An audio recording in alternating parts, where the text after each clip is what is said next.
Cuando murió mi marido descubrí que hay dolores que no dan tiempo a llorar. La mañana que recibí la noticia no lloré inmediatamente. No porque no lo amaba, pero debido a que 3 chicas estaban sentadas frente a mí esperando que yo dijera que todo estaría bien. Y necesitaba mentir, necesitaba sonreír, necesitaba seguir siendo fuerte incluso cuando sentí que mi propio mundo se estaba desmoronando. Mi nombre es Elena, tengo 3 hijas, Camila, Valeria y Sofía.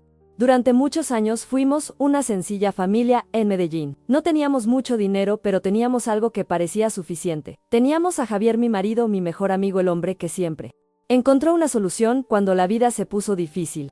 El hombre que hacía reír a las niñas, incluso en los días más difíciles. El hombre que me hizo creer que nada podría destruirnos mientras estuviéramos juntos. Yo creí que, hasta la tarde sonó el teléfono, todavía puedo escuchar ese sonido dentro de mi cabeza. Era un miércoles cualquiera, estaba preparando la cena, las niñas todavía estaban en la escuela. Javier había salido temprano a trabajar. Como lo hice todos los días, cuando respondí la llamada supe inmediatamente que algo andaba mal. La voz al otro lado de la línea sonaba nerviosa. Confundido, distante, escuché palabras que nunca imaginé que escucharía. Accidente, hospitales, emergencia, condición grave. Corrí al hospital sin poder pensar. No se puede respirar adecuadamente, incapaz de aceptar lo que estaba pasando, pero cuando llegué ya era demasiado tarde. Javier se había ido. Recuerdo haber tomado tu mano por última vez. Recuerdo el silencio en esa habitación. Recuerdo la sensación de vacío que se apoderaba de todo. Pero sobre todos los recuerdos, hay uno que nunca me ha abandonado. El recuerdo de mis hijas, esperando en casa, sin saber que sus vidas acababan de cambiar para siempre. Regresé esa noche sin saber decirlo, sin saber encontrar palabras capaces de destruir el corazón de 3 niñas. Camila tenía 15 años. Valeria tenía 11 años. Sofía solo 7. Los 3 estaban sentados en la sala cuando llegué. Sonríeles, o al menos lo intenté, pero Camila inmediatamente se dio cuenta. Ella siempre se dio cuenta de todo. Preguntó dónde estaba su padre. Y en ese momento sentí que se me partía el corazón. Lo dije de la única manera que pude, entre lágrimas, entre pausas, entre sollozos. Sofía no entendió, me preguntó cuándo volvería. Le preguntó si estaba de viaje. Le preguntó si podía llamarlo. Y cada pregunta se sentía como un cuchillo atravesando mi pecho. Esa noche ninguno de nosotros pudo dormir. Las niñas lloraron en sus habitaciones. Lloré escondiéndome en la cocina, porque aunque estaba destruido, todavía quería protegerlos de mi dolor. Los días siguientes pasaron como una pesadilla. La gente entraba y salía de nuestra casa. Familiares, vecinos, amigos, todos trayendo palabras de consuelo, pero ninguno de ellos llenó el espacio vacío dejado por Javier. Cuando terminó el movimiento y la vida volvió a la normalidad, comenzó el verdadero problema. Las facturas siguieron llegando, todavía se necesitaba comida, la escuela siguió cobrando por los materiales. Aún faltaba pagar la casa, pero Javier ya no estaba. Solo trabajaba unas pocas horas a la semana limpiando apartamentos. El salario apenas cubría los gastos básicos. Y ahora necesitaba mantener a 3 hijas completamente sola. Empecé a aceptar cualquier trabajo que se me presentara. Casas limpiadas durante el día, ropa lavada por la tarde. Pasaba las noches cosiendo para ganar un dinero extra. Dormí poco, comí aún menos, pero hice todo lo que pude para asegurarme de que mis hijas no se dieran cuenta. Ojalá siguieran siendo niños incluso cuando la vida insistió en obligarlos a crecer demasiado rápido. Durante el día sonreí, ayudado con deberes, comidas sencillas preparadas, vi películas con ellos, fuerza inventada, esperanza inventada. Yo inventé el coraje, pero todas las noches pasaba lo mismo. Después de que las chicas durmieron, caminé hacia la cocina. Me senté solo en la mesa, apagaron las luces, y lloré en silencio para que nadie pudiera escuchar. A veces, se tapaba la boca con una toalla para ocultar sus sollozos. Otras veces simplemente me quedaba mirando la silla vacía, donde solía sentarse Javier, tratando de entender cómo mi vida había cambiado tan rápido. Una mañana escuché pasos detrás de mí. Rápidamente sequé las lágrimas, pensé que podría esconderme, pero no pude. Era Sofía, estaba parada en la puerta sosteniendo su muñeca favorita. Los ojitos me miraron en silencio, le pregunté, ¿por qué no? Estaba durmiendo. Ella caminó lentamente hacia mí, subió a mi regazo, y sostuvo mi cara en sus manos, luego dijo una frase que nunca olvidaré. Mamá, lloras cuando extrañas a tu papá, ¿verdad? Mi corazón casi se detuvo porque durante meses creí que lo ocultaba todo. Pero ese niño se había dado cuenta. Noté mis lágrimas, mi miedo, mi tristeza, mi soledad. Traté de sonreír, pero no pude, terminé llorando aún más.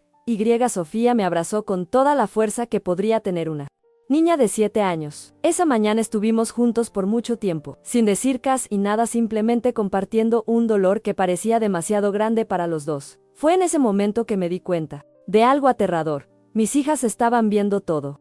Incluso cuando traté de esconderme, incluso cuando fingí estar bien, notaron mi cansancio, mi preocupación, mi sufrimiento. Y me hizo entender que necesitaba encontrar una manera de seguir adelante, no solo para mí, pero para ellos. Aún no sabía cómo lo haría, todavía no sabía que los siguientes meses serían los más difíciles de mi vida. Y mucho menos imaginaba que una simple carta olvidada, dentro de un viejo cajón, revelaría un secreto capaz de cambiar por completo todo lo que creía saber sobre mi propio marido. Durante varios días, esa última imagen nunca salió de mi cabeza. La carta olvidada dentro de un viejo cajón, ni siquiera sabía exactamente por qué ese recuerdo insistía en volver tantas veces. Tal vez porque después de la muerte de Javier había evitado revisar sus cosas. Tal vez porque cada objeto conllevaba un dolor que aún no estaba preparado para afrontar. O tal vez porque una parte de mí sentía que todavía había cosas que no sabía sobre el hombre con el que compartí tantos años de mi vida. La verdad es que durante casi un año entero conservé la habitación exactamente como la dejé. Las camisas todavía estaban en el armario. Los zapatos permanecieron alineados cerca de la puerta. Los libros estaban en la misma posición en el estante. Incluso la taza que usaba para tomar café permaneció en el mismo lugar. Sabía que no era saludable, pero era la única forma en que podía sentir que él todavía estaba cerca de nosotros. Las chicas también evitaron tocar nada. Camila fingió ser fuerte, Valeria se guardó su tristeza para sí misma. Y Sofía todavía preguntaba por su padre en momentos inesperados, a veces durante la cena, a veces antes de acostarse, a veces cuando veía a un hombre jugando con sus hijos en la calle. Cada pregunta volvió a abrir una herida que nunca pareció sanar. El tiempo pasó, las dificultades financieras aumentaron, trabajé cada vez más, fue antes del amanecer, regresé después del atardecer, mi cuerpo estaba constantemente cansado, pero seguí porque no había otra opción. Una tarde lluviosa, llegué a casa completamente exhausta. Las niñas estaban en la escuela, por primera vez en muchos meses decidí organizar unas cajas guardadas en la antigua habitación de Javier. No pensé mucho, simplemente sentí la necesidad de hacer eso. Tal vez porque el peso de los recuerdos se estaba volviendo insoportable. Tal vez porque necesitaba enfrentar finalmente su ausencia. Empecé a clasificar la ropa, guardar documentos, organizar libros. Cada objeto despierta un recuerdo diferente. Algunos me hicieron sonreír, otros me hicieron llorar, pero seguí hasta que encontré un pequeño cajón en el fondo del armario. Un cajón que nunca había abierto, estaba parcialmente cerrado, cubierto de polvo, casi escondido detrás de unas cajas viejas. Forcé un poco la madera. Logré abrirlo. Dentro solo había algunos papeles viejos, fotografías, recibos, notas. Nada parecía importante hasta que encontré un sobre amarillento, sin sello, sin dirección, sin remitente, solo una palabra escrita en el frente. Elena. Mi corazón se aceleró inmediatamente, reconocí la letra de Javier. Me senté en la cama sosteniendo el sobre. Durante varios minutos no pude abrirlo. Mis dedos temblaban, mi pecho estaba apretado. Fue como escuchar tu voz atravesando los años para encontrarme de nuevo. Cuando finalmente saqué la carta me di cuenta de que había más de una hoja. Y cuando comencé a leer sentí algo extraño. No era una carta cualquiera. No fue solo un mensaje de amor. No fue una nota dejada por casualidad. Javier había escrito esas palabras muchos meses antes de morir. Esto lo explicó desde el principio. Dijo que si alguna vez leí esa carta, fue porque él no tuvo el coraje de decirme ciertas cosas en persona. Mi corazón se aceleró, seguí leyendo, con cada línea la sensación de malestar aumentaba. Habló de preocupaciones sobre errores del pasado, sobre decisiones que lo persiguieron durante muchos años. Pero usó palabras vagas, sin explicar claramente de qué estaba hablando. Eso me puso nervioso, porque Javier nunca fue un hombre misterioso, siempre hablábamos de todo, o al menos eso es lo que creía. Entonces encontré un pasaje que me hizo detenerme por completo. Escribió que había una verdad oculta relacionada con su familia, una verdad que había destruido vidas mucho antes de que me diera cuenta, una verdad que intentó corregir durante años. Sentí un escalofrío recorrer mi cuerpo, continué leyendo con más atención, pero lamentablemente la carta terminó sin revelar detalles. Era como si hubiera comenzado una confesión y se hubiera rendido antes de terminar. Al final solo quedó una frase escrita con fuerza: si alguna vez necesitas entender quién era realmente, busca el cuadro azul. Me quedé inmóvil, leí esa frase innumerables veces. Busque el cuadro azul. ¿Qué caja azul? ¿Dónde estaba? ¿Qué significó? Pasé el resto de la tarde mirando, revisé armarios, cajas, estantes, cada rincón de la casa, pero no encontré nada. Cuando las niñas llegaron de la escuela, yo todavía estaba sentada en el suelo rodeada de objetos dispersos. Camila inmediatamente se dio cuenta de que algo andaba mal. Mostré la carta, ella leyó en silencio, luego me miró con la misma expresión confusa que yo tenía. Ninguno de nosotros entendió lo que eso significaba. Esa noche casi no dormí, las palabras de Javier daban vueltas dentro de mi cabeza. Una verdad oculta, vidas destruidas, una caja azul, todo parecía imposible, pero al mismo tiempo demasiado real para ignorarlo. Durante los días siguientes, seguí buscando discretamente, sin decirles mucho a las chicas, sin crear expectativas, pero la curiosidad creció a cada momento. Entonces sucedió algo inesperado. Un domingo por la mañana, apareció Sofía con una pequeña llave oxidada en la mano. Había encontrado el objeto dentro de la vieja chaqueta de su padre, guardado en una caja de ropa. Le pregunté dónde estaba exactamente, ella me mostró, tomé la llave sin entender su importancia. Pero en ese mismo momento noté algo grabado en el metal, una pequeña pintura azul ya desgastada por el tiempo. Mi corazón se aceleró de nuevo porque por primera vez desde que encontré la carta, sentí que tal vez me estaba acercando a la respuesta. Esa tarde regresé a la habitación de Javier, decidido a examinar todo nuevamente. Y fue entonces cuando noté un detalle que había pasado desapercibido todos esos meses. Al fondo del armario, había una tabla de madera ligeramente desalineada. Algo casi invisible, algo que nadie notaría sin observar cuidadosamente. Mi corazón empezó a latir tan fuerte que podía oír el sonido en mis propios oídos, porque en ese momento estuve seguro de que Javier había escondido algo allí todos esos años. Me arrodillé frente a ese armario durante varios minutos, sin poder moverme. El cartel de madera parecía insignificante para los demás, pero para mí llevaba el peso de todas las preguntas que habían surgido desde que encontré la carta. Pasé los dedos por la superficie tratando de entender si era solo una imperfección o si realmente ocultaba algo. Mi corazón latía tan fuerte que apenas podía pensar. Miré la pequeña llave que había encontrado Sofía. Luego volví a mirar la madera. Respiré hondo.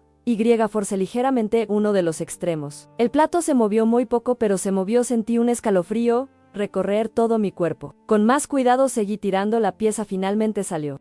Detrás había un compartimento oculto, pequeño, profundo, completamente oscuro. Por unos segundos, solo miré tratando de aceptar que Javier realmente había escondido algo dentro de nuestra propia casa. Algo que nunca supe que existía. Extendí mi mano lentamente, mis dedos tocaron una superficie metálica. Saqué el objeto e inmediatamente entendí lo que quería decir en la carta. Era una caja azul, una caja sencilla, antiguo, con claros signos del tiempo, pero cuidadosamente conservado. Las manos empezaron a temblar. La pequeña llave encaja perfectamente en la cerradura. Por unos segundos dudé, una parte de mí quería abrirse de inmediato. Otra parte tenía miedo porque ya no sabía lo que estaba a punto de descubrir sobre el hombre que amé durante tantos años. Cerré los ojos, respiré hondo. Giré la llave, el clic de la cerradura pareció resonar por toda la habitación. Cuando levanté la tapa, sentí que mi corazón se aceleraba aún más. En su interior había decenas de documentos, fotografías antiguas, letras, notas, recortes de periódico, carpetas cuidadosamente organizadas, todo separado por fechas, como si alguien llevara muchos años armando un rompecabezas. La primera fotografía que tomé mostraba a un hombre mayor al lado de Javier. Me tomó unos segundos reconocer, era mi suegro, su padre, un hombre que murió poco antes de conocer a Javier. Rara vez hablaba de su padre. Siempre pensé que era solo dolor por la pérdida, pero ahora comencé a darme cuenta de que había algo mucho más grande detrás de ese silencio. Continué examinando los documentos. Pronto encontré muchas noticias viejas. Todos hablaron de un escándalo financiero ocurrido décadas antes. Una empresa importante en la ciudad. Dinero faltante, empleados investigados, acusaciones, procesos. Un nombre apareció repetidamente en los artículos. Miguel Herrera, el padre de Javier. Me quedé sin aliento. Según esos periódicos, habría sido acusado de participar en una importante malversación de dinero. Los informes lo describían como responsable del escándalo. Hablaron de vergüenza, corrupción, fraude, humillación pública. Mi corazón se apretó porque Javier nunca me dijo nada de eso. Nunca, ni una sola vez. Seguí leyendo, las manos temblaban cada vez más. Luego encontré varias notas hechas por el propio Javier. Páginas y páginas escritas a lo largo de los años. Informes de investigación, entrevistas, búsquedas, nombres, fechas, información detallada. Fue entonces cuando comencé a comprender. Javier pasó gran parte de su vida intentando demostrar que su padre era inocente. Eso no fue solo una sospecha, fue una obsesión, una misión, una promesa. La evidencia estaba ante mis ojos. Durante años investigó a personas vinculadas al caso, archivos visitados, habló con testigos, buscaron documentos olvidados, todo en secreto, todo sin que yo lo sepa. Las lágrimas comenzaron a caer, no porque estuviera decepcionado, pero porque finalmente entendía algunas cosas. Las noches en las que llegaba demasiado cansado, los fines de semana cuando necesitaba salir solo, los momentos en los que parecía lejano, siempre pensé que era solo trabajo. Pero no fue, llevó una lucha silenciosa que nunca compartió conmigo. Mientras examinaba el contenido, encontré una fotografía específica.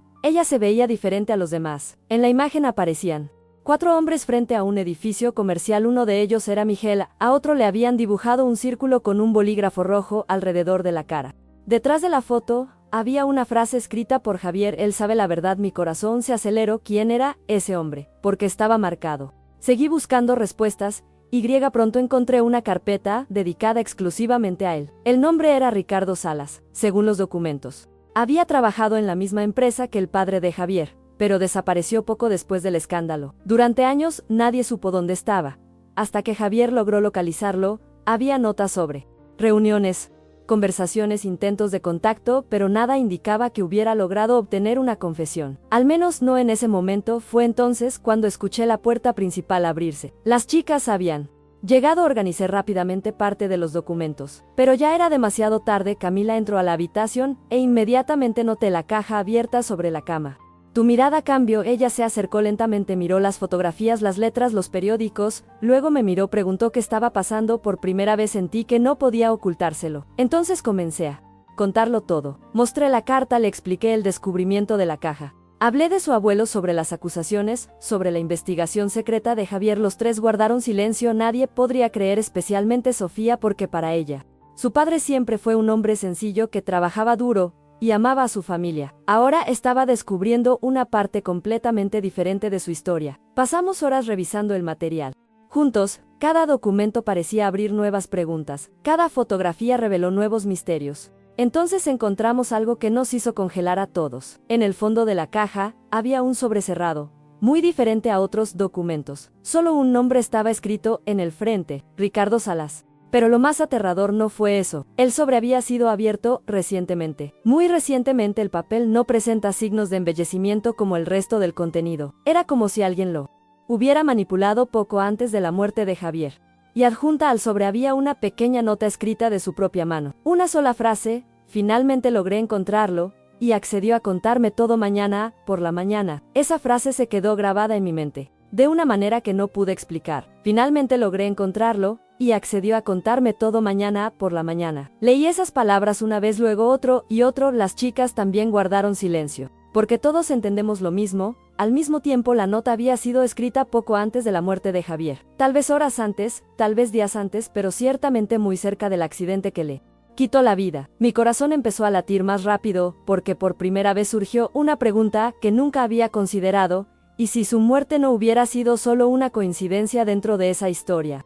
Inmediatamente descarté ese pensamiento. Parecía absurdo, demasiado doloroso, no quería creerlo, pero las dudas siguieron apareciendo, principalmente porque Javier nunca mencionó esta reunión. No para mí, ni siquiera para las niñas. Nada era como si estuviera tratando de resolverlo todo por su cuenta una vez más. Pasé el resto de la noche revisando los documentos en la caja azul. Las niñas terminaron durmiendo en la sala después de tantas emociones, pero seguí. Cuanto más leía, más me daba cuenta del alcance de la investigación que mi marido llevó a cabo a lo largo de los años. Hubo notas tomadas en diferentes momentos, letras más antiguas, papeles envejecidos, información recopilada para conscientemente con el tiempo. No parecía una curiosidad pasajera, se sintió como la misión de su vida. En un momento encontré una pequeña libreta negra. Estaba escondido entre 2 carpetas. Cuando lo abrí, me di cuenta de que era un diario de investigación.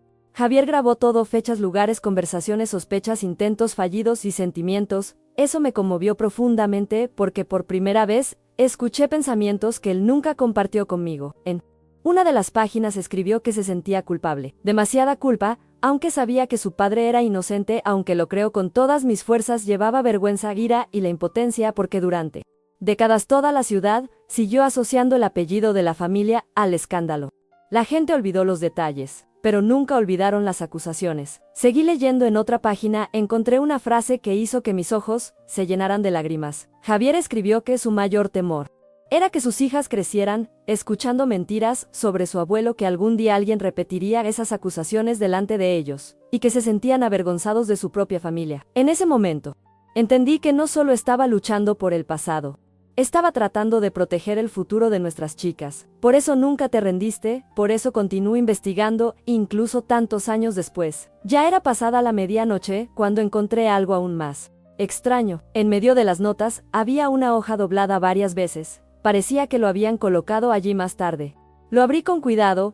Era una dirección solo, eso una dirección escrita a mano, Y justo debajo de una nota última residencia conocida de Ricardo Salas. Mi corazón se aceleró de nuevo por unos segundos. Miré ese papel, pensando en que hacer una parte de mí quería olvidarlo todo, volver a la rutina, seguir criando a mis hijas, avanzar, pero otra parte no pudo ignorarlo, porque ahora sabía cuánto significaba esta búsqueda para Javier, y abandonar todo parecía una forma de abandonarlo a él también. A la mañana siguiente tomé una decisión, después de dejar a Sofía en el colegio y a las niñas mayores en sus citas. Me dirigí a la dirección. El lugar estaba en una zona antigua de Medellín, un barrio que ha visto días mejores. Las calles estaban desgastadas, las fachadas embellecidas, el tiempo parecía pasar más lento allí. Cuando llegué encontré un edificio sencillo, con paredes desconchadas y ventanas viejas. Le pregunté al portero por Ricardo. El hombre me miró por unos segundos. Luego dijo algo que hizo que se me hundiera el estómago. Ricardo ya no vivía ahí y había ido meses antes. Pero el portero se acordó de él, lo recordaba muy bien según él.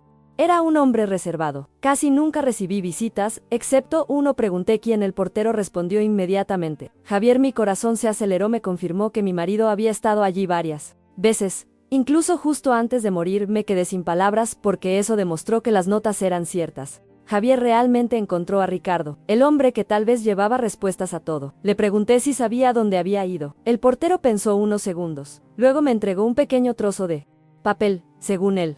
Ricardo dejó un dato de contacto por si algún conocido necesitaba conocerlo. Salí de allí sosteniendo ese número como si fuera un tesoro. Pasé casi una hora, reuniendo el coraje para llamar cuando finalmente marqué. Escuché varios timbres. Sin respuesta. Lo intenté de nuevo. Nada, una vez más nada. La frustración se apoderó de mí, pero no estaba dispuesto a rendirme tan fácilmente. En los días siguientes, seguí intentando, hasta que una tarde alguien respondió. La voz era masculina, ancianos, cansado. Le pregunté si estaba hablando con Ricardo Salas. Hubo un largo silencio, entonces él respondió que sí. Mi corazón casi se sale de mi boca. Le expliqué quién era. Le expliqué que era la viuda de Javier. Al otro lado de la línea, el silencio se hizo aún más pesado. Entonces escuché algo inesperado. Ricardo se puso a llorar. No tuve ninguna reacción. Intentó hablar un par de veces antes de lograrlo. Cuando finalmente logró formar una frase, dijo algo que nunca olvidaré. He estado esperando esta llamada durante mucho tiempo. Sentí un escalofrío recorrer mi cuerpo. Le pregunté qué significaba eso. Él respondió que necesitaba hablar en persona. Dijo que había cosas imposibles de explicar por teléfono. Acordamos una reunión para la mañana siguiente. Pasé toda esa noche sin dormir. Las preguntas no me dejaban descansar. ¿Quién realmente era Ricardo? ¿Qué sabía él? ¿Qué le dijiste a Javier? ¿Y por qué parecía tener tanto peso en su propia voz? Al día siguiente llegué al lugar acordado unos minutos antes. Era un pequeño café escondido en una calle tranquila. El lugar estaba casi vacío, solo unas pocas mesas ocupadas. Y un hombre sentado solo junto a la ventana. Inmediatamente reconocí el rostro. En la fotografía encontrada en el caja azul, incluso mayor, incluso marcado por el tiempo, era el Ricardo Salas. Cuando me acerqué, levantó lentamente los ojos. Él parecía emocionado, triste, cansado, pero sobre todo lo siento. Me senté frente a él durante unos segundos. Ninguno de los dos dijo nada. Luego sacó una fotografía antigua de su bolsillo, colocado sobre la mesa. Dijo que antes de decirme cualquier cosa necesitaba conocer a la persona que realmente destruyó la vida del padre de Javier. Miré esa fotografía sobre la mesa, sin poder apartar la mirada. El papel fue envejecido con el tiempo. Los bordes amarillentos mostraban que la imagen había estado almacenada durante muchos años. En él, 4 hombres aparecían frente a un edificio comercial. Uno de ellos era el padre de Javier.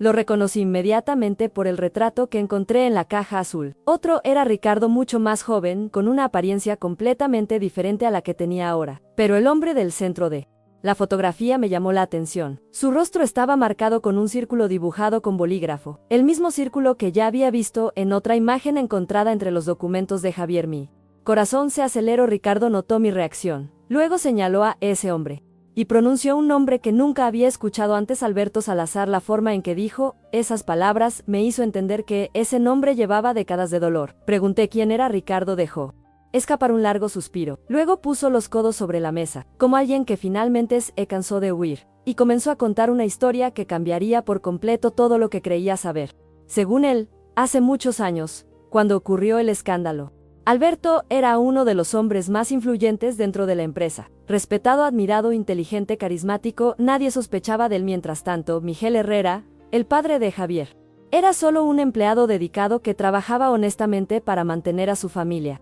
Ricardo dijo que desde hace meses comenzaron a surgir irregularidades financieras, pequeñas cantidades desaparecieron, los registros fueron alterados, los documentos desaparecieron, pero nadie pudo demostrar quién estaba detrás de todo, hasta que un día desapareció una enorme suma de dinero. Y alguien necesitaba rendir cuentas. Fue entonces cuando Alberto actuó: informes manipulados, registros modificados, convenció a la gente a permanecer en silencio, le dirigió toda la culpa a Miguel. Mientras Ricardo hablaba sentí que se me helaba la sangre, porque con cada detalle se hacía más evidente el tamaño de la injusticia según él. Mucha gente sospechaba de la verdad, pero pocos tuvieron el valor de enfrentar a Alberto. Su poder era demasiado grande, su influencia llegó a lugares que nadie imaginaba. Le pregunté por qué Ricardo nunca habló antes, por qué permaneció en silencio durante tantos años. Bajó la cabeza, las lágrimas aparecieron en tus ojos. Por primera vez vi a un hombre completamente destruido por su propia culpa. Ricardo confesó que tenía miedo, muy asustado. En ese momento tenía esposa, niños pequeños, facturas a pagar. Cuando se dio cuenta de lo que estaba pasando, decidió proteger a su propia familia, incluso sabiendo que un hombre inocente estaba siendo sacrificado. La vergüenza en su voz era imposible de ignorar. Llevaba décadas cargando con ese arrepentimiento, pero lo que realmente me impactó fue descubrir que Javier lo encontró meses antes de morir. Pregunté sobre la reunión. Ricardo se quedó en silencio por unos segundos. Luego ella respondió que mi marido nunca se rindió. Durante años buscó personas vinculadas al caso, archivos olvidados, investigados, exempleados ubicados. Hizo preguntas que nadie más quería responder, hasta que finalmente lo alcancé, según Ricardo. Cuando Javier apareció en su puerta por primera vez, casi se negó a hablar, pero hubo algo en la determinación de ese hombre que le impidió volver a mentir. Javier solo quería una cosa, la verdad, nada más, nada menos. Las lágrimas comenzaron a correr por mi rostro mientras escuchaba, porque podía imaginar exactamente cómo habría hecho esas preguntas. Con calma, con respeto, pero sin rendirse. Así era, él siempre lo fue. Ricardo luego reveló algo aún más importante. En las últimas reuniones decidió contarlo todo. Absolutamente todo: documentos entregados, informes, notas, información que has guardado durante décadas, todo lo que podría ayudar a Javier a demostrar la inocencia de su padre. Mi corazón se aceleró. Pregunté dónde estaban estos documentos. Ricardo respondió que Javier se llevó todo consigo. La última vez que se encontraron, la última vez que lo viste con vida. No pude respirar por unos segundos, porque eso significaba que faltaban pruebas importantes, evidencias que quizás nunca se hayan encontrado después del accidente. Le pregunté si sabía lo que pasó después. Ricardo negó con la cabeza, dijo que solo recibió la noticia del fallecimiento días después, y desde entonces vive. Estás atormentado por la duda, sin saber si la verdad murió junto con Javier o si todavía estuviera escondido en algún lugar. Seguimos hablando durante horas. Respondió todas mis preguntas, mostró documentos antiguos, fotografías, notas personales, pero al final de la reunión, sacó un pequeño sobre del bolsillo de su abrigo. Su mirada cambió completamente en ese momento. Parecía aún más emocionado, los más vulnerables, más cansado. Lentamente empujó el sobre hacia mí. Pregunté qué era. Ricardo respondió que Javier se lo dejó. Eso, si algo sucediera a mí. Corazón casi se detuvo. Sostuve el sobre con las manos temblorosas. En el frente, solo había una frase escrita con la letra de mi marido. Para Elena. Por unos segundos, no pude abrir. Fue como recibir un mensaje directamente del pasado, como volver a escuchar tu voz. Ricardo permaneció en silencio mientras yo sacaba la carta. Las primeras líneas hicieron que mis lágrimas cayeran inmediatamente. Javier escribió que sabía que se estaba acercando a la verdad, pero también sentí que a algunas personas no les gustó. No mencionó amenazas directamente. Ni siquiera dijo que estaba en peligro, pero sus palabras transmitían preocupación. Una preocupación que nunca noté mientras él estaba vivo. Seguí leyendo, entonces encontré algo que lo cambió todo. Javier escribió que había una mujer llamada Daniela Morales, un exsecretario de la empresa según él. Daniela sabía más de lo que todos imaginaban. Tal vez fuera la única persona capaz de indicar dónde estaban los documentos finales necesarios para demostrar definitivamente la inocencia de Miguel.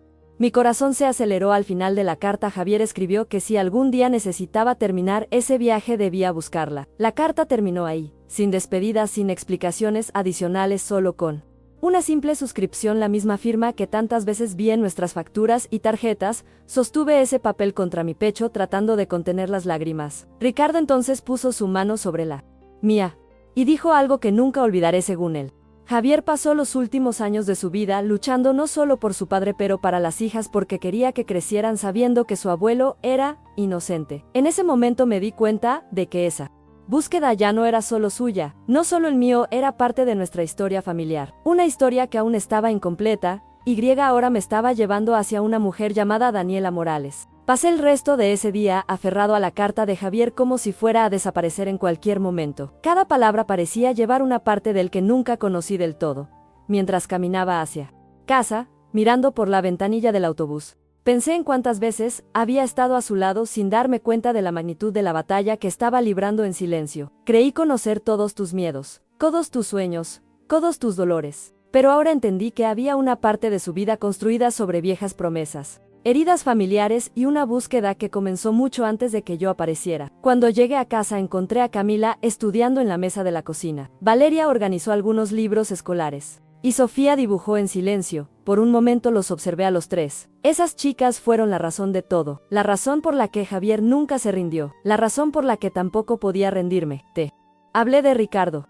Le mostré la nueva carta. Le expliqué quién era Daniela Morales. Los tres escucharon atentamente. Pero fue Camila quien hizo la pregunta que yo evité hacerme. Quería saber si yo creía que su padre había sido amenazado. Me quedé en silencio, porque no hubo respuesta. Una parte de mí dijo que no, que todo fue solo una coincidencia, pero otra parte ya no podía ignorar ciertas cuestiones. Preguntas que surgían cada vez que releía sus últimas notas. Esa noche apenas dormí. Estaba buscando información sobre Daniela. Busqué registros antiguos, llamé a números obsoletos, busqué en guías telefónicas, pero parecía que ella había desaparecido, como tantas otras personas, vinculadas a esa historia. Durante 2 días no encontré nada, hasta que un ex empleado de la empresa mencionada en los documentos me dio una dirección. Según ella, Daniela vivía en un pueblo pequeño y remoto. Llevó una vida discreta, casi aislado, normalmente no recibía visitas. A la mañana siguiente tomé un autobús. El viaje duró varias horas. Todo el camino estuve preguntándome quién era esa mujer, porque Javier creía que ella tenía respuestas, y principalmente porque guardó silencio durante tantos años. Cuando finalmente llegué a la dirección, encontré una casa sencilla, pequeño, con un jardín bien cuidado. Flores de colores rodeaban el porche. Era difícil imaginar que viviera alguien vinculado a una historia tan dolorosa. Respiré hondo y llamé a la puerta. Manifestación tomó unos segundos. Entonces escuché pasos lentos acercándose. La puerta se abrió. Una señora de cabello gris me miró en silencio. Su mirada mostró sorpresa, pero también una extraña tristeza. Le pregunté si era Daniela Morales. Ella respondió que sí. Luego mencioné el nombre de Javier. La reacción fue inmediata. Sus ojos se llenaron de lágrimas. Por unos segundos pensé que iba a cerrar la puerta, pero sucedió todo lo contrario. Ella simplemente dio un paso atrás y me pidió que entrara. Nos sentamos en la sala de estar. El ambiente era sencillo, bienvenida, lleno de fotografías antiguas. Parecía la casa de alguien que pasó muchos años intentando vivir en paz. Antes incluso de empezar a explicar el motivo de la visita, Daniela dijo algo que me dejó sin palabras. Ella dijo que sabía que algún día yo aparecería. Mi corazón se aceleró. Le pregunté cómo podía saberlo. Ella respondió que Javier creía que no podía terminar todo solo, y por eso había dejado instrucciones. Sentí un escalofrío recorrer mi cuerpo. Una vez más, mi marido parecía haber predicho algo. Una vez más estaba siguiendo un camino que él dejó preparado. Daniela se levantó lentamente. Fue a una vieja estantería, sacó una caja de madera, luego volvió a mí. Cuando colocó la caja sobre la mesa, noté que le temblaban las manos. Ella permaneció mirando el objeto por unos segundos, como alguien que lleva un peso enorme. Finalmente empezó a hablar. Dijo que trabajó en la empresa durante muchos años, vio crecimiento empresarial, conoció a Miguel Herrera, conoció a Alberto Salazar, conoció a todos los involucrados. Según ella, Miguel era un hombre honesto, respetado por los colegas, admirado por los empleados. Nunca creí que fuera culpable, ni por un solo día, pero también confesó que tenía miedo, muy asustado. En el momento del escándalo, se dio cuenta de que había gente poderosa involucrada, personas capaces de destruir vidas, y por eso permaneció en silencio. Las lágrimas comenzaron a caer mientras hablaba, porque el arrepentimiento todavía estaba vivo, incluso después de tantos años. Luego abrió la caja. Dentro había documentos, muchos documentos, papeles antiguos cuidadosamente organizados, fotografías, correspondencia, registros financieros, notas personales. Mi corazón empezó a latir más rápido. Daniela explicó que guardó ese material durante décadas. No hay valor para entregarlo, no hay coraje para destruirlo. Era como si hubiera pasado media vida, esperando el momento adecuado. Y según ella, llegó ese momento cuando apareció Javier. Habló de los encuentros que tuvieron, las largas conversaciones, las preguntas, su insistencia. Dijo que nunca había visto a alguien luchar tanto por la Memoria de otra persona. Nunca. Fue entonces cuando reveló algo que me conmovió profundamente, según Daniela. En las últimas reuniones, Javier hablaba constantemente de sus hijas, mostró fotografías de ellos, contaba historias, habló de sueños, y repitió que quería liberarlos de una mentira que se extendió por generaciones. Las lágrimas corrieron por mi rostro, porque eso era exactamente quién era él. Incluso cuando se enfrentaba a sus propios fantasmas, seguía pensando en su familia, seguí pensando en ellos. Luego, Daniela sacó un sobre específico de la caja. Era diferente a los demás, más viejo, más desgastado. Su mirada cambió por completo cuando la sostuvo. Le pregunté qué era. Ella respondió que ese sobre contenía la pieza más importante de toda la historia, según ella. Se trataba del documento que Miguel intentó ocultar poco antes de ser acusado. Un documento que apuntaba directamente al verdadero responsable de la desaparición del dinero. Mi corazón casi se detuvo.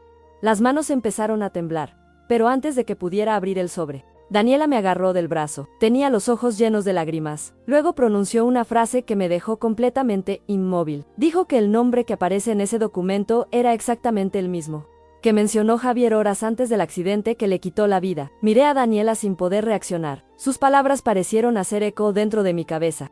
El mismo nombre que mencionó Javier unas horas antes del accidente. Mi corazón se aceleró de una manera que no había sentido en mucho tiempo. No fue solo miedo, era una mezcla de ansiedad, dolor, esperanza y una necesidad casi desesperada de comprender qué había sucedido realmente. Daniela siguió sosteniendo el sobre con cuidado, como si tuviera miedo de que se desmoronara en sus manos, o tal vez como si supiera que una vez abierto, nada volvería a ser igual. Respiré hondo, traté de controlar el temblor en mis manos, entonces le pedí que me mostrara. Ella abrió el sobre lentamente. Se quitaron algunas sábanas viejas, documentos amarillentos por el tiempo, suscripciones, registros financieros, copias de autorizaciones internas de la empresa. Todo parecía muy técnico, pero Daniela conocía esos roles mejor que nadie. Ella comenzó a explicar cada detalle, línea por línea, fecha por fecha, valor por valor, mientras escuchaba. La imagen de lo que sucedió hace décadas finalmente comenzó a aclararse. El dinero nunca pasó por las manos de Miguel Herrera, nunca. Los documentos mostraban movimientos autorizados por otras personas, diferentes cuentas, diferentes suscripciones, órdenes que nunca podría haber sido ejecutadas por él, pero lo más importante estaba en una de las últimas páginas. Un informe interno que desapareció poco antes de la investigación oficial. Allí apareció claramente el nombre de Alberto Salazar. No como sospechoso, pero como responsable directo de una serie de operaciones financieras que dieron origen al escándalo. Sentí que mis piernas se debilitaban, porque eso era exactamente lo que Javier llevaba tantos años buscando: la prueba que podría limpiar el nombre del padre, la prueba que podría restaurar la dignidad de toda una familia. Pero había algo más. Daniela sacó una segunda sábana, mucho más pequeño, doblado varias veces, parecía una simple nota. Pero cuando lo abrió, me di cuenta de que contenía notas escritas a mano. Notas del propio Miguel, según Daniela. Ese documento fue escrito unos días antes de que fuera acusado formalmente. En él, Miguel describió sus sospechas, mencionó nombres, fechas e informó que estaba reuniendo pruebas para denunciar a Alberto. Mi corazón se apretó porque por primera vez escuché la voz de ese hombre, a través de sus propias palabras. Un hombre desesperado que intenta detener una injusticia. Un hombre que sabía que estaba rodeado de gente peligrosa. Un hombre que probablemente se dio cuenta demasiado tarde del tamaño de la trampa que le tendieron. Las lágrimas empezaron a caer sin que me diera cuenta. Durante años Javier cargó con el dolor de esa historia. Durante años creyó en su padre, incluso cuando casi nadie más lo creía. Y ahora tenía ante mis ojos la confirmación de que tenía razón. Pero entonces surgió una nueva pregunta. Una pregunta que ya no podía ignorar. Le pregunté a Daniela por qué Javier no se llevó esos documentos, porque seguían allí. Ella se quedó en silencio por unos segundos. Luego respondió algo que me dejó helado. Según ella, Javier estuvo en esa misma casa 2 días antes del accidente. Pasé horas analizando todo, fotografiar documentos, tomando notas, organizando pruebas, pero decidió no llevarse los originales. Dijo que volvería después de hablar con otra persona, alguien que pueda confirmarlo todo oficialmente. Mi corazón se aceleró de nuevo. Le pregunté quién era esta persona. Daniela caminó hacia un pequeño cajón abierto sacó un viejo diario, hojeé algunas páginas, luego señaló un nombre: Esteban Navarro. Según ella, Esteban era un ex abogado de la empresa, uno de los pocos hombres que sabía toda la verdad. Durante décadas permaneció en silencio, pero recientemente había aceptado hablar con Javier. La reunión estaba prevista para la semana del accidente. Sentí un frío recorrer mi cuerpo, porque la historia empezó a formar una secuencia que era imposible ignorar. Javier conoce a Ricardo después de Daniela, entonces concerta una reunión con Esteban, y poco después muere una parte de mí. Todavía se resistía a la idea de ver algo más que una tragedia, pero las coincidencias se fueron acumulando. Daniela notó mi malestar, luego tomó mi mano, dijo que también pasó años tratando de convencerse a sí misma de que todo era solo una coincidencia. Pero algunas preguntas quedaron sin respuesta, principalmente porque a los pocos días de la muerte de Javier apareció un desconocido buscando documentos. Mi corazón casi se detuvo, pregunté quién era.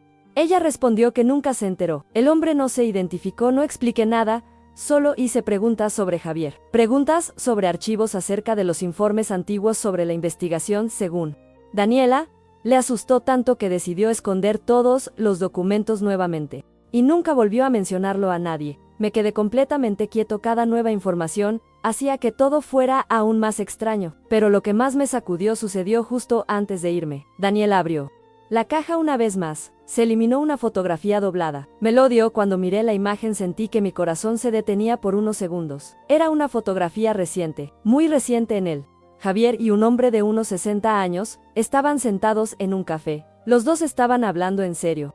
La fotografía parecía haber sido tomada sin que se dieran cuenta. Le pregunté quién era el hombre. Daniela respondió inmediatamente: Esteban Navarro. Miré la fotografía de nuevo. Fue entonces cuando me di cuenta de algo aún más inquietante. Al fondo de la imagen había una tercera persona observando a los dos. Un hombre que llevaba una gorra oscura y gafas. Su rostro era solo parcialmente visible.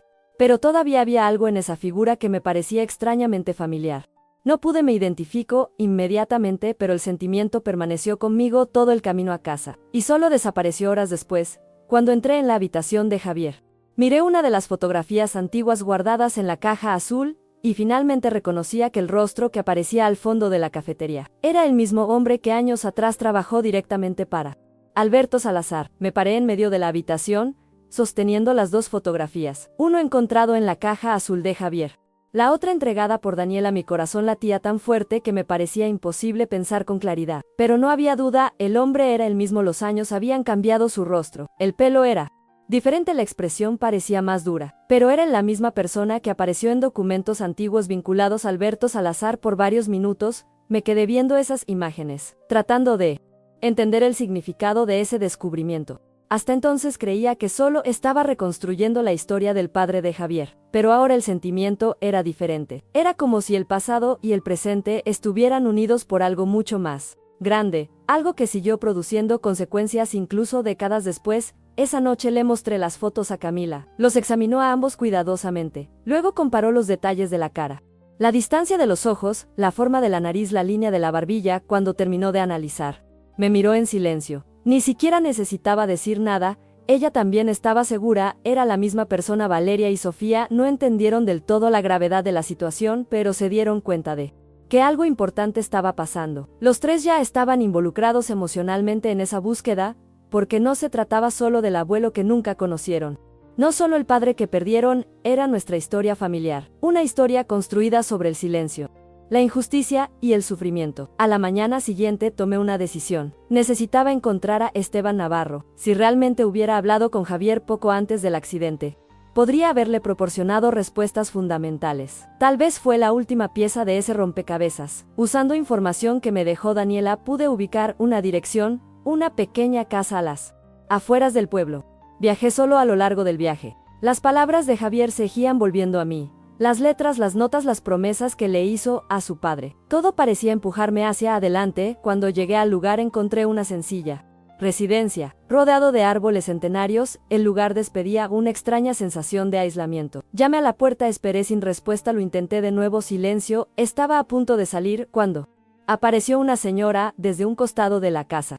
Pregunté por Esteban, su rostro cambió inmediatamente, era una expresión de profunda tristeza. La mujer denunció que había fallecido unos meses antes. Sentí una gran decepción. Otra puerta pareció cerrarse ante mí, pero antes de irme, me preguntó mi nombre. Respondido cuando mencioné a Javier Herrera, sus ojos se abrieron como platos. Ella me invitó a entrar, descubrí que era la hermana de Esteban, una mujer llamada Teresa según ella.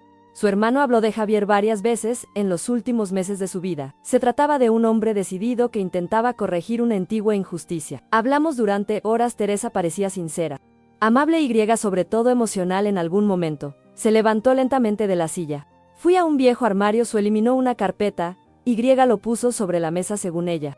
Esteban pidió que se entregara el material por si algún día aparecía alguien de la familia Herrera. Mi corazón se aceleró de nuevo, abrí la carpeta con cuidado, dentro había copias de documentos, notas, informes legales, un pequeño diario. La letra de Esteban llenó casi todas las páginas. Hojeé rápidamente el contenido, entonces encontré algo que me llamó la atención.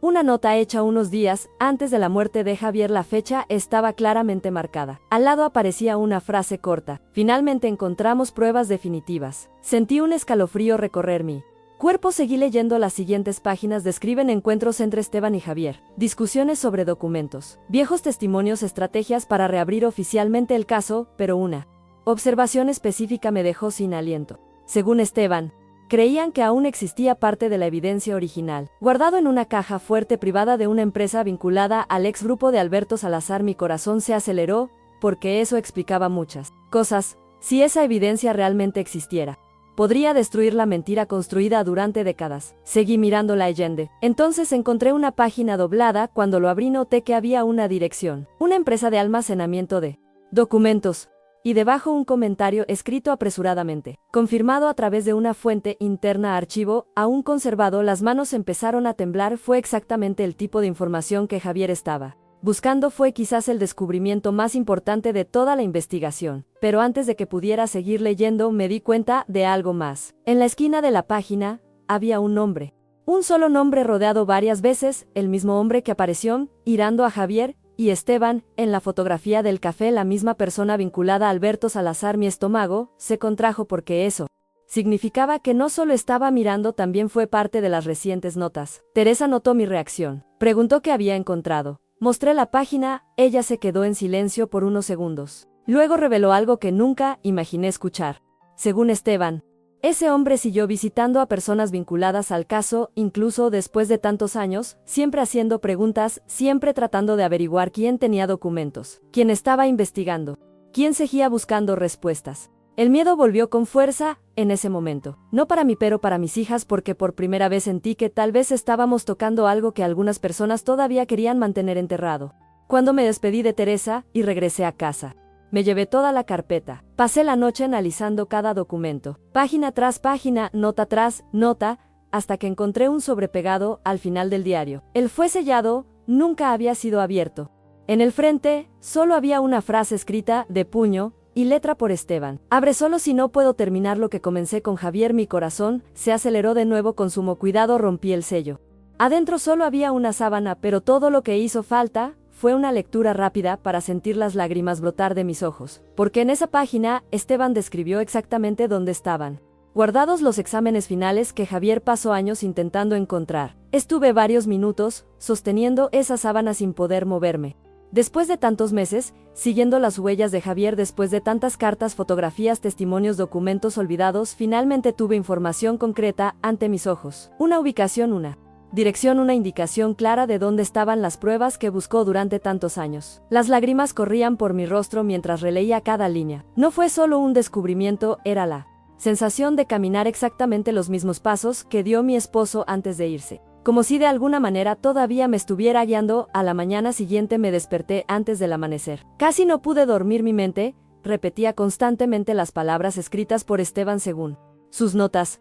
Los documentos originales estaban almacenados en un antiguo archivo corporativo mantenido por una empresa de gestión documental que heredó miles de cajas de empresas que cerraron hace décadas. Entre ellos, los registros de la empresa donde trabajaba Miguel Herrera. Sabía que necesitaba ir allí, pero también sabía que no podía actuar impulsivamente. Le conté todo a Camila. Ella escuchó atentamente. Luego me sorprendió diciendo que quería ir conmigo. Mi primera reacción fue negar. No quería involucrar más a mis hijas en esa historia. Pero Camila insistió, dijo que también se trataba de su padre, sobre el abuelo, sobre la verdad que Javier dedicó toda su vida a intentar encontrar. En el fondo sabía que ella tenía razón. Unos días después viajamos juntos. La ubicación estaba en una antigua zona industrial, enormes edificios cobertizos, tranquilos pasillos llenos de expedientes y documentos acumulados durante décadas. Cuando llegamos nos recibió un empleado muy educado. Le expliqué que estábamos buscando registros históricos de una empresa específica, Parecía acostumbrado a viejas investigaciones. Después de verificar algunos datos,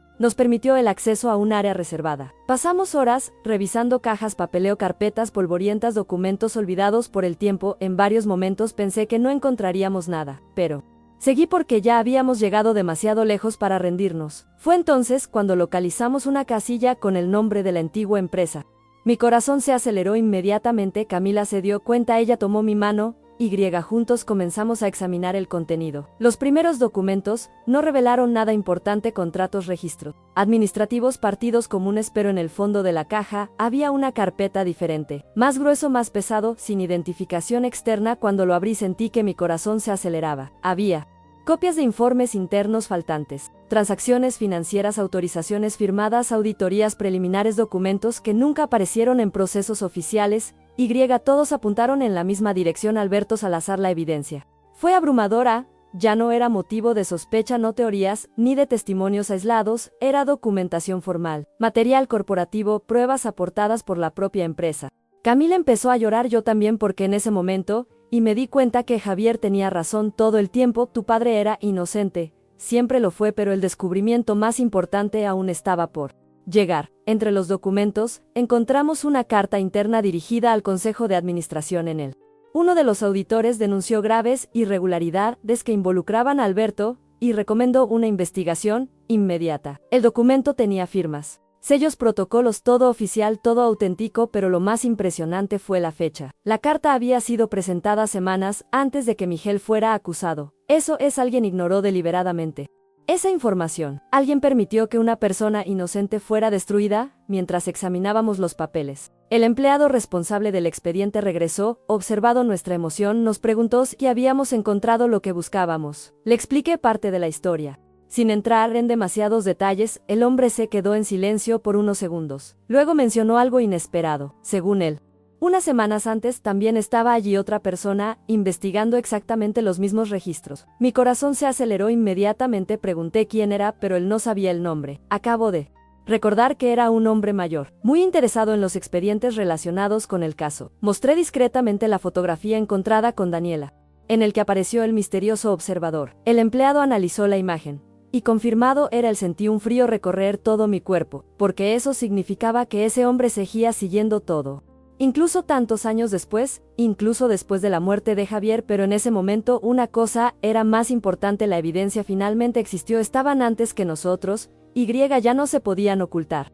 Solicitamos copias oficiales de toda la documentación. El proceso duró varios días, pero logramos reunir material impresionante. Cuando regresamos a casa organicé todo cuidadosamente: fotografías, informes, testimonios, letras, notas, documentos financieros. Por primera vez pude verla historia completa en su totalidad. La mentira, la manipulación, el silencio, la culpa que cargan tantas personas. Y la lucha incansable de Javier. Esa misma semana busqué un abogado especializado en reseñas históricas y compensación por daño moral. Pasé horas contando toda la historia, mostrando los documentos, las letras, la evidencia. Al finalizar la reunión permaneció en silencio por unos segundos. Luego dijo algo que me hizo llorar de nuevo. Según su evaluación preliminar, existían elementos suficientes para solicitar una revisión pública del caso y buscar oficialmente la rehabilitación del nombre de Miguel Herrera. Salí de esa oficina sintiendo algo que no había sentido en mucho tiempo.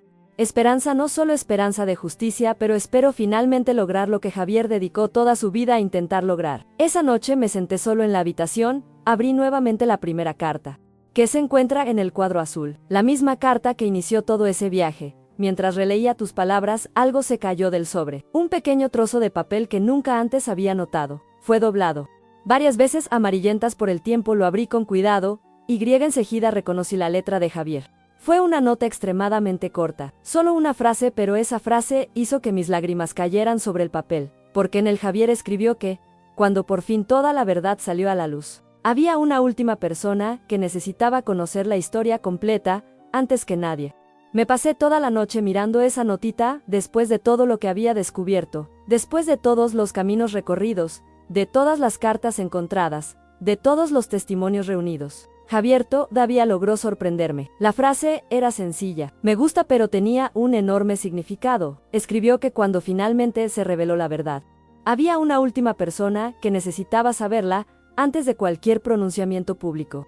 No hubo explicaciones, no hubo detalles, solo un nombre: Error Herrera. Miré esas dos palabras sin entender el apellido, inmediatamente me llamó la atención. Herrera, mismo apellido familiar, pero nunca había oído hablar de ninguna Aurora. Ni siquiera Javier había mencionado ese nombre durante nuestros años de matrimonio. Ni siquiera los documentos encontrados hacían referencia a ello. No, Ricardo, no.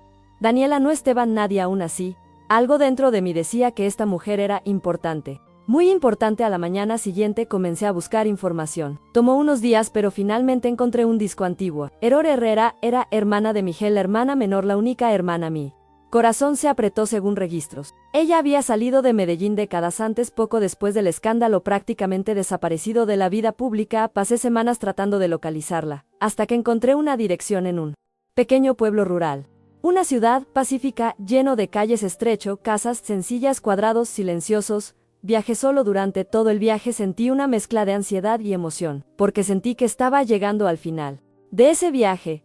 Cuando finalmente llegué a la dirección, encontré una modesta casa rodeada de flores. Una señora muy mayor apareció en el porche. Su cabello completamente blanco se balanceaba con el viento. Su mirada transmitía cansancio, pero también una enorme serenidad.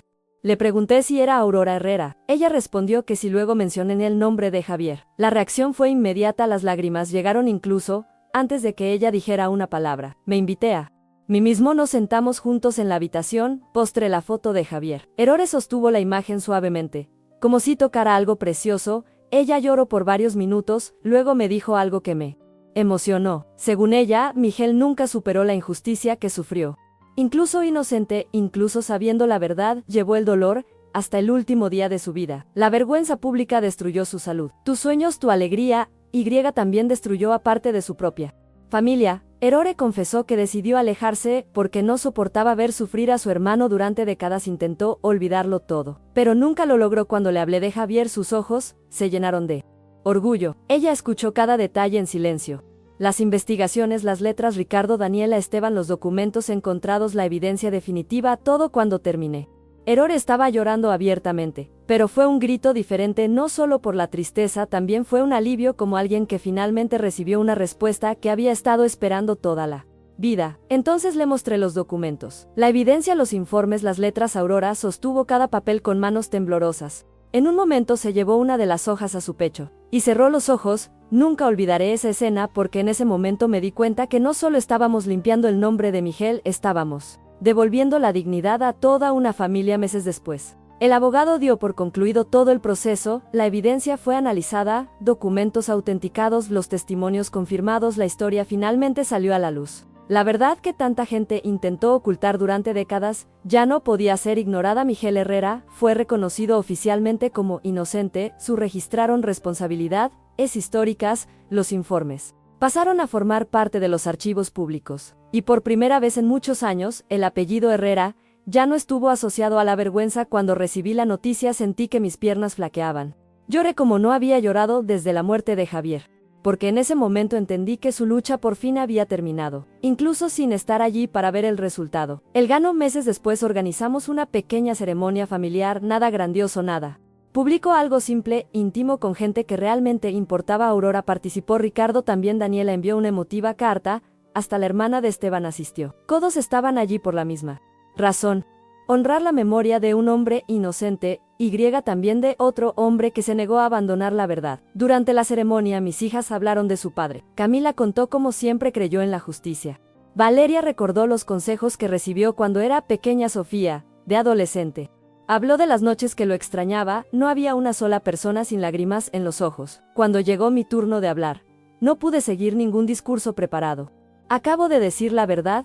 Conté de las noches que lloré escondida en la cocina para que mis hijas no me vieran sufrir. Hablé del miedo a criar solas a 3 niñas. Te hablé de la soledad, sobre las cuentas, sobre dudas, sobre los momentos en los que pensé que no podía seguir. Te hablé de Javier, sobre el hombre que amaba a sus hijas más que a nada, sobre el marido que llevó a cabo una misión silenciosa durante años, sobre el hijo que nunca renunció a su propio padre. Cuando terminé, noté que mis hijas estaban llorando, pero también sonriendo. Por primera vez en muchos años, vi paz en sus ojos. Esa noche llegué solo a casa, entré a la vieja habitación donde todo empezó: el mismo armario, la misma pared, el mismo lugar donde encontré la caja azul escondida. Me senté en la cama sosteniéndola. Primera carta que dejó Javier. La carta que cambió por completo nuestras vidas. Releo cada palabra lentamente, luego miré una fotografía de él sonriendo junto a las chicas. Y en ese silencio finalmente entendí algo que me llevó años aprender. El verdadero amor no desaparece cuando alguien se va, él sigue vivo en las decisiones que tomamos, en las promesas que cumplimos, en las personas que ayudamos, en las verdades nos negamos a abandonar. Durante 15 años escondí mis lágrimas para no asustar a mis hijas, pero esa noche ya no hubo miedo. No hubo más culpa, no quedaron más preguntas, sin respuesta, solo anhelo, un anhelo profundo y eterno mezclado con la certeza de que el hombre que amaba finalmente podría descansar en paz. Y mientras miraba la fotografía por última vez, antes de apagar la luz, sentí algo que no había experimentado desde antes de su muerte, una paz silenciosa llenando cada espacio vacío que dejó dentro de mí.